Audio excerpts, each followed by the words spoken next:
এই social media জগতে যদি ইনকাম করতে হয় তার আগে নিজের ইনকামের সোর্সটা আগে ঠিক থাকা চাই। কারণ এখান থেকে সহজে ইনকাম আসে না। যেটা আমি দেখতে পাচ্ছি, যেটা আমি বুঝতে পারছি সেটাই আমি বলছি। এখান থেকে সহজে ইনকাম আসে না। তার আগে ইনশিওর হতে হয় যে এইটা না করলেও আমার বিন্দাস চলছে। আমার লাইফ, আমার জীবনটা সুন্দর চলছে। এটা পার্ট টাইমে শখটা পূরণ করছি।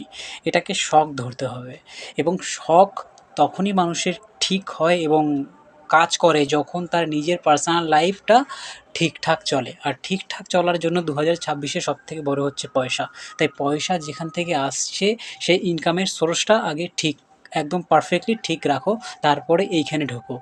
ওইটা ঠিক রাখলে মানসিক চিন্তাধারা ঠিক থাকবে এবং মানসিক চিন্তাধারা যখনই ঠিক থাকবে তখন এইখানে এই শখটা ভালো মতো করতে পারবে। আর শখ যখন ভালো মতো হবে, দারুণ দারুণ কন্টেন্টও তৈরি হবে। আর মানুষ তো কন্টেন্টই চায়। প্রত্যেকবার, প্রত্যেক দিন বা প্রত্যেক টাইমে নতুন কিছু তুমি দিতে পারবে।